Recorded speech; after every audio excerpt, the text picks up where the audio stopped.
Mayor John Cranley and University of Cincinnati President Santa Ono meet to discuss the way UC police do business. This after a shooting by a UC police officer leaves a man dead. 43-year-old Samuel DuBose died after his encounter with the officer named Ray Tenzing. Tenzing was patrolling on the edge of UC's campus when he pulled over DuBose for not having a license plate on his car. Local 12's Jeff Hurst joins us live from campus where Cranley and Ono spoke about their plans. Jeff. Yeah, this is big. First of all, the president of the university and the leader of the city expressed their condolences to the family of the man who was shot.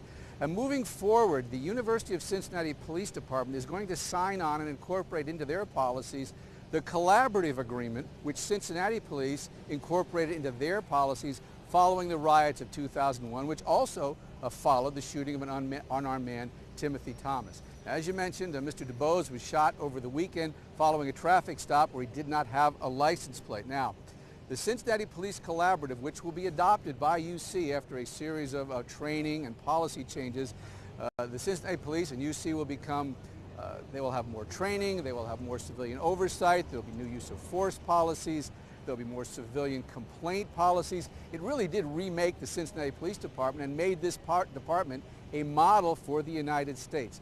Now, both President Ono and Mayor Cranley were not passing judgment on whether this is a legitimate, justifiable shooting, because that's still being investigated by the prosecutor's office. But either way, whatever the outcome, this is a very sad situation.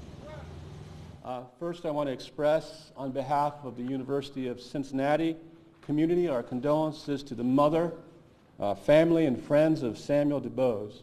Our hearts go out to you, and we mourn with you relative to this heartbreaking loss of Samuel.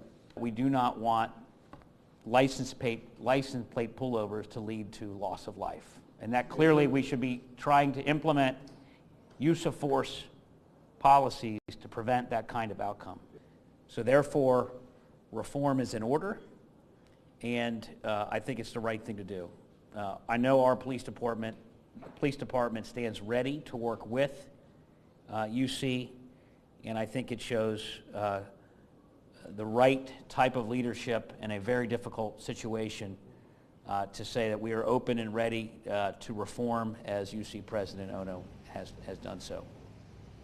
Now, there are a couple of leaders from student organizations listening to the president of the university and the mayor. I spoke with them after the news conference concluded.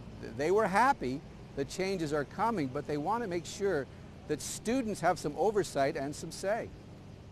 For the university, I think that we have to work on being more proactive. A lot of times there's a lot of reactive policy changes, and it's unfortunate that it took this tragedy for the city to wake up and for the university to step up. Are UC students confident in UC police to be bias-free as much as they can be? I think we have the same confidence. Let me be clear that we're very confident in our police to protect and serve and do as they are. But at the same time, we have to acknowledge that everyone has an implicit bias. That's the way our society works. This is how, our world is. Mm-hmm. But going forward, it's not the confidence of that they're bias-free, because no one's really bias-free. It's the confidence that they'll be willing to work with us to acknowledge those biases, mm-hmm. and to work to take steps to learn more about the communities they're serving and learning more about the implicit biases that we have as a society, and working to curb them and to adjust appropriately. Now, one question that's come up since this happened, what are the UC police doing off UC campus? Can they make minor traffic citations? And the answer is yes, that is allowable, that is legal.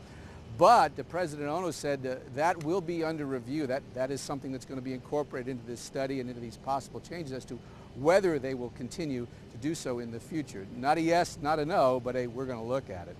Also, the case is now before the prosecutor's office. There is body cam video, and that is not going to be released until the prosecutor's office is finished with considering whether there will be criminal charges, because that could prejudice the case if this video comes out first. Yes, there's a large public clamoring for it. Certainly the family wants to see it.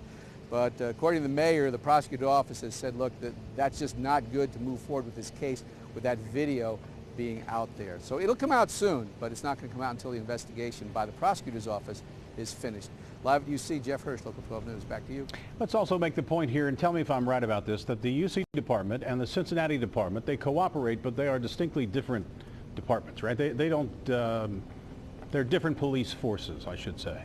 They right? have a different, yes, they have a different chief, they have different recruit classes.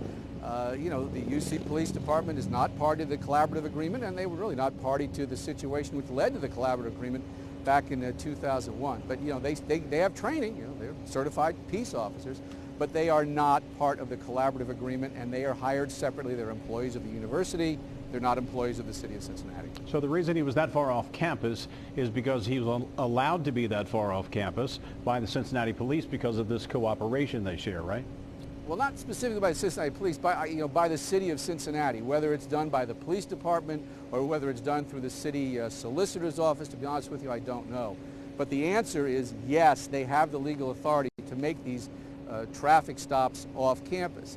You know, look at the other side, as we all know, you know, everybody says routine traffic stop. There is no routine traffic stop. Police officers get shot and killed during traffic stops. Doesn't mean this was a righteous shoot or not, but that's something I think in the back of every police officer's mind when they do a traffic stop. Certainly. Jeff, thanks very Right. much. UC President Santa Ono plans to meet tomorrow with the family of Samuel DuBose. We learned today Cincinnati police have now wrapped up their investigation of this deadly shooting. They are sharing their findings with the Hamilton County prosecutor, who will decide if any criminal charges are warranted.